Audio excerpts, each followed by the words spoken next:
Oh, the Kevolution is in full swing at the moment, despite all those horrible thumbs downs on the Patreon video over the weekend. Yet another person has jumped on board the Lelujo Party Bus. Thank you very much, Andrew Barter, for supporting me on Patreon. If you too would like to be involved, you can do that at patreon.com/Lelujo.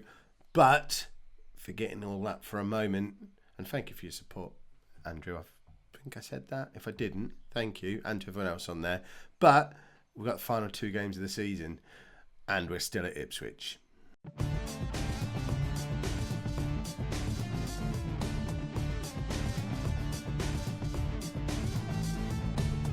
Hello and welcome to Season 16, Part 7 of Non-League to Legend. I'm Kev, and coming up on today's episode, we have our final 2 games of the season, both away against Manchester United and against Tottenham. The reason I'm so cheery, though, is because basically, accidentally, we're already safe with 2 games to go.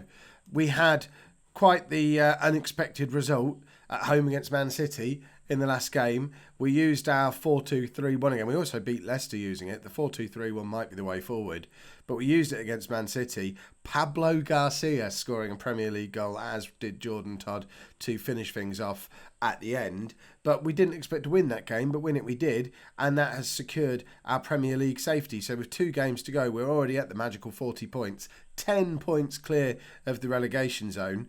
There was games to be played by other clubs, which is why it was not mathematical before City.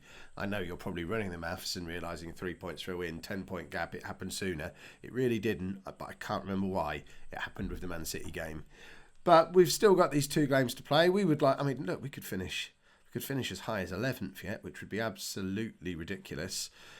Very positive news. Look at our bank balance. We've got £43 million sat in the bank with a projection to have £188 million in the bank by the end of 2 seasons' time. There aren't currently any jobs available, I don't think. Oh yes, Valencia, which we've applied for, obviously.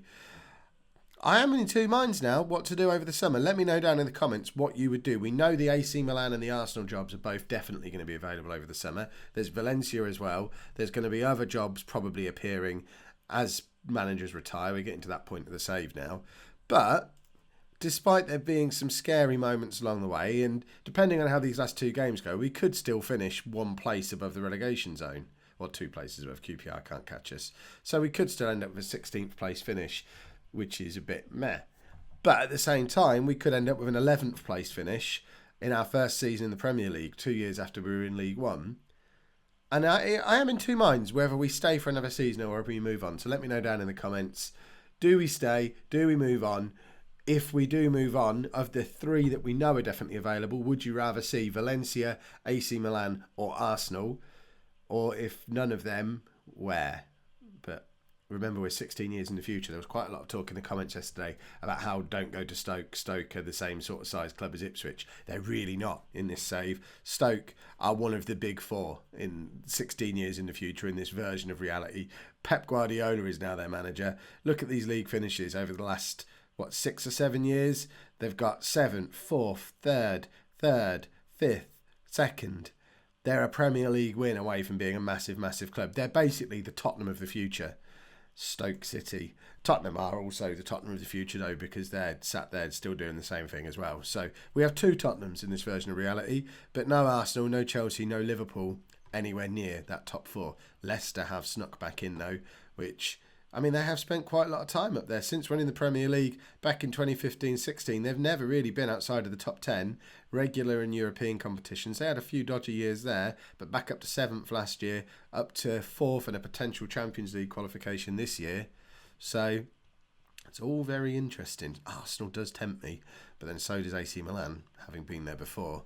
And Valencia might be an interesting one if we have a look at the Spanish league, just to show you what size the job is at Valencia. Because AC Milan, they've won Serie A every year, pretty much, since the save has begun. So I wonder if that would perhaps be quite boring going there. But if we have a look at La Liga, Valencia are down in 11th place at the moment, but have been a bigger club. They're basically the Tottenham of Spain. There you go. That's Valencia. And then it wouldn't be fair to show you them without showing you Milan as well. Milan is probably my least favourite option, just because there's not much challenge to it. When there's a first, ooh, second, first. And their interim manager has just won Serie A as well, so there's every chance he'll get the job permanently. Anyway, but enough of that waffle about potential jobs. We might end up staying at Ipswich yet, and a lot of that will be dictated by how we do over these next two games. We've beaten Man United before. I'm sure we all remember doing it. It was the instigator of our FA Cup run last year. So a win against them when we've just beaten City would be utterly ridiculous, and picking up a win against Spurs would be even crazier, because then when you consider we've already beaten Leicester and Man City, if we beat Man United and Tottenham as well, we'll have beaten the entire top four of the Premier League in our last 6 games of the season, which would leave us looking quite good for European football next year if we stayed. So there's that as well.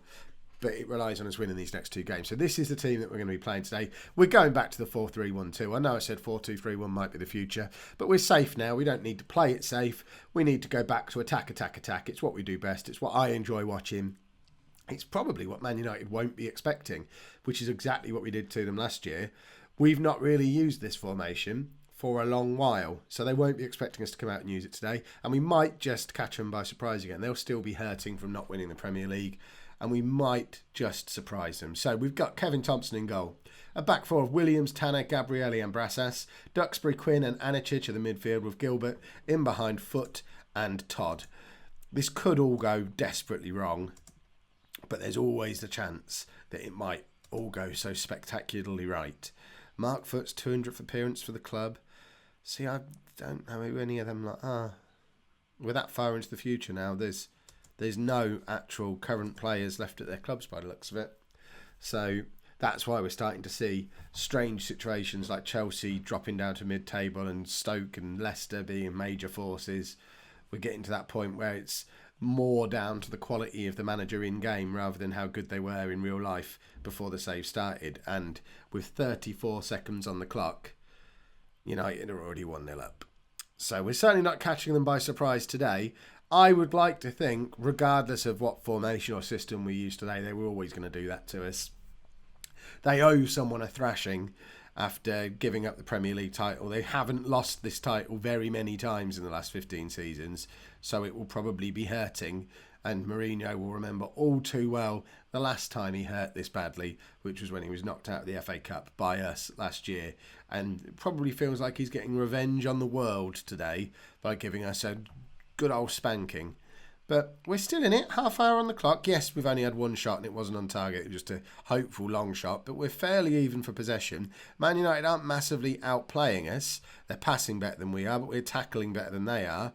And, there's still a chance for us to get back into this game yet, although they're on the counter-attack here. They have the man over, cross comes in, and it's 2-0, and we just looked completely defenceless against that. Jim Hamilton, whoever on earth he is, with his 22nd goal of the season, and we were that's playground football there. Our entire back four chasing the ball, leaving a 20-goal Premier League striker completely unmarked at the back post. He was never going to miss from there, and it was just such naive defending.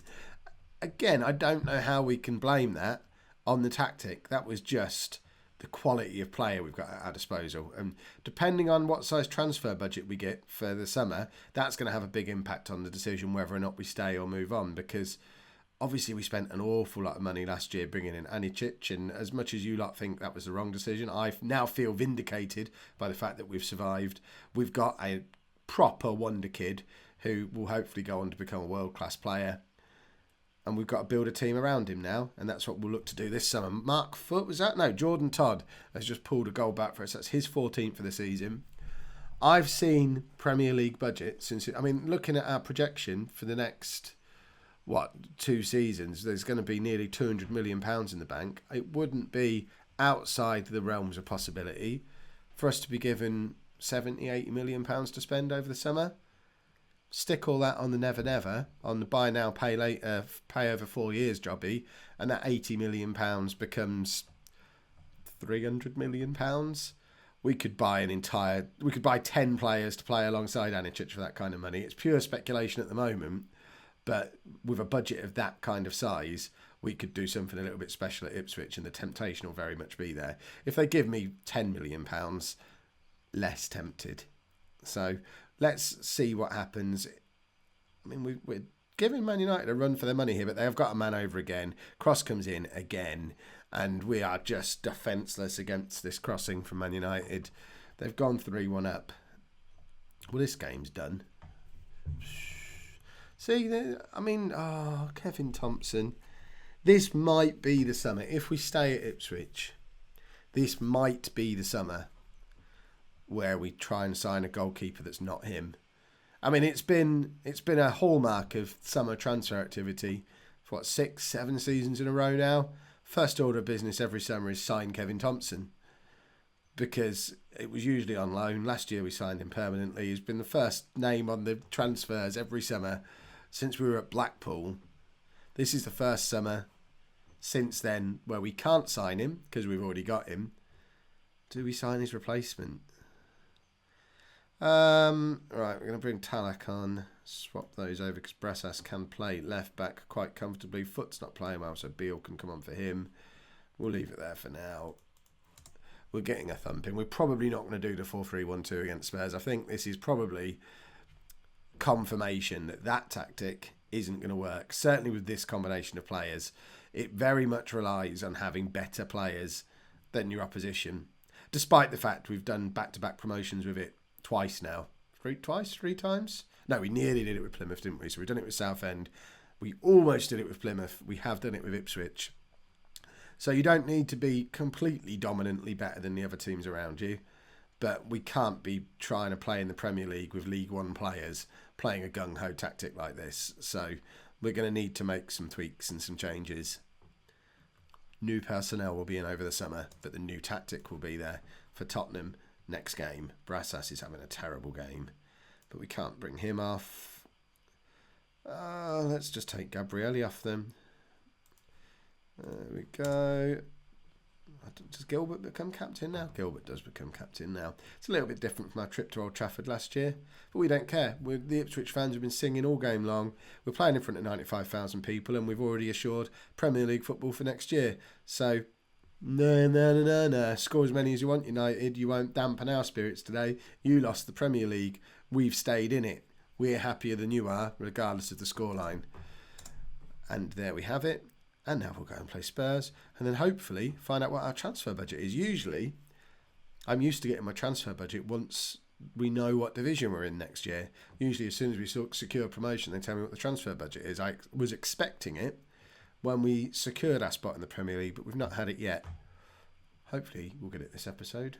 Right, final game of the season then, and let's all take a moment to just absorb the emotion of the occasion, because regardless of what happens job-wise over the summer, this is going to be the last time we see this group of players playing together. The majority of this team are the team that took us through the League One promotion season, the Championship promotion season, and our Premier League survival season. There's players in here who were even knocking about when we were relegated from the Championship the year before. The likes of Foot, Duxbury, Powell, they were all in that relegation team.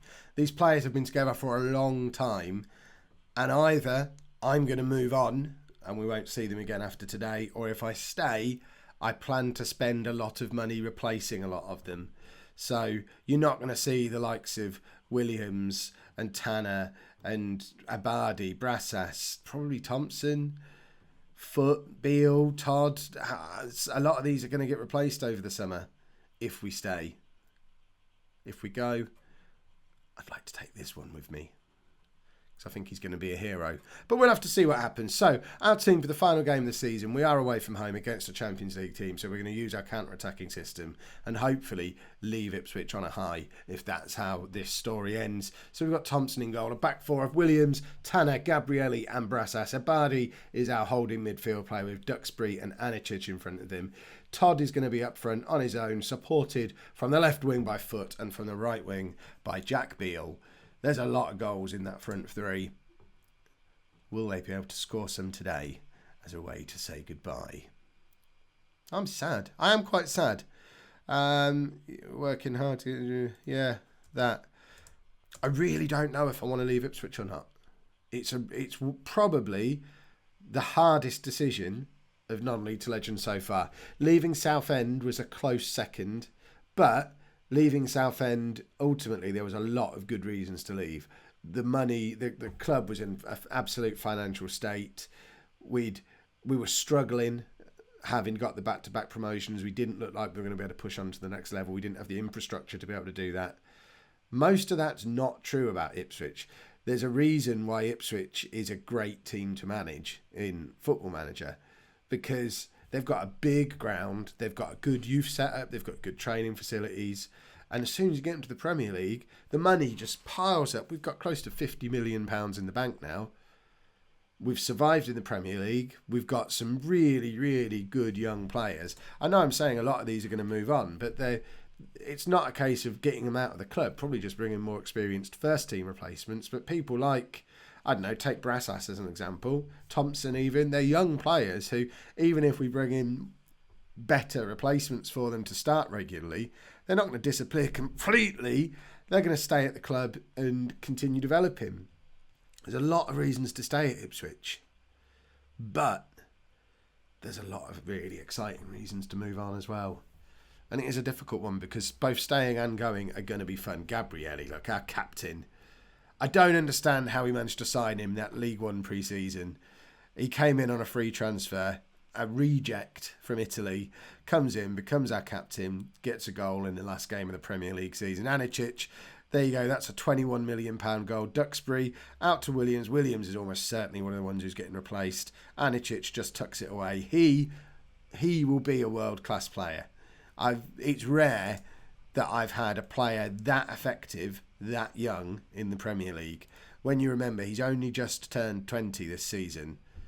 He's going to be an absolute superstar. Right, let's go defensive. Let's take off Jordan Todd, bring on Garcia. I mean, he's enough one. There's absolutely no way Garcia is still at this club next season. Let's do that. And then we'll also take off... Should we take off Jack Beale as well, actually? And then we will stick Garcia up top. Gilbert can go out there. Yeah, we'll do that. That looks acceptable to me. Gilbert's another one who, as the season's gone on and we've started to adjust the tactics a little bit, as good as he's been at times, he scored a lot of goals early on, he very much thrives on the 4-3-1-2 tactic that we perhaps aren't able to do anymore. And hold on, standing ovation, everybody. Earlier on in the season, his leg exploded. He is finally fit again. Daniel Apoku. There's another one who's nowhere near he's good enough for the Premier League. Look at that career history. Before signing for us, he was released on a free transfer by League One Preston, aged about 25. There's just no way that man's a Premier League player. But here he is, having recovered from his injury. He's in the Premier League now, and we're going to make him a playmaker on support. He can be, he's also, Garcia's up front, very much up front on his own in the Premier League. Bless his cotton socks. He's nowhere near good enough for that. Oh, we've had a good run of players playing massively above themselves. A lot of these players who leave, the likes of Garcia and probably Apoku, they're not going to get other Premier League teams. Why didn't I play Lee Hartley today? I'm doing this grand goodbye.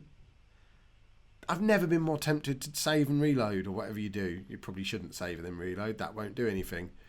Reload then... I don't even know what they call it. I've never been more tempted to do that so that I can have a do-over and play Lee Hartley today. I'm mortified. But we have won 2-0. We've finished 13th in our first season in the Premier League, which is an absolutely superb result. Before we have a look at our pennies for next year, let's have a look at that final Premier League table. Look at that. 13th place finish.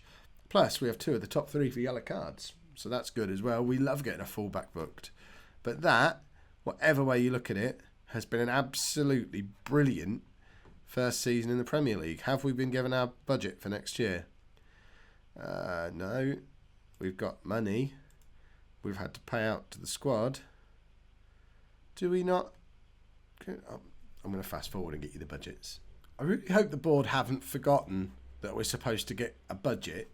Lots of other stuff is happening. We still don't have a budget. Ian Hunt got second in the Premier League goal of the season. I don't even usually get to show you this stuff because it happens long after I've moved on. Gabrielli got our player of the season by a landslide. Tanner coming second. Tanner barely played. Ian Hunt got our goal of the season. Anichich, signing of the season. There you go. That answers our pre-season question about which was the better signing out of him and Thompson. They've both made it into the team of the year. Garcia has made it into team of the year as well, ahead of Beale and Foot, which is a bit of a surprise. Other than that, I can get on board with the rest of that team. I doubt that combination of players has played together at any point this season. And Anichich also got young player of the season. But, I mean, there's just all this loads of stuff that's nothing really to do with giving me money. We're even having our training facilities upgraded. But I want to know the money. Tell me how much money we're going to have to spend. I really need to know so that I can decide. Here we go. Oh, and a new stadium, eh? Oh, this is all getting interesting. We'll come back and offer a Poku a contract in a minute, depending on what happens on this next page. So I'm going to shut my eyes so you lot see first. Is it good? Am I going to be happy or sad? Let me know in the comments. Happy or sad?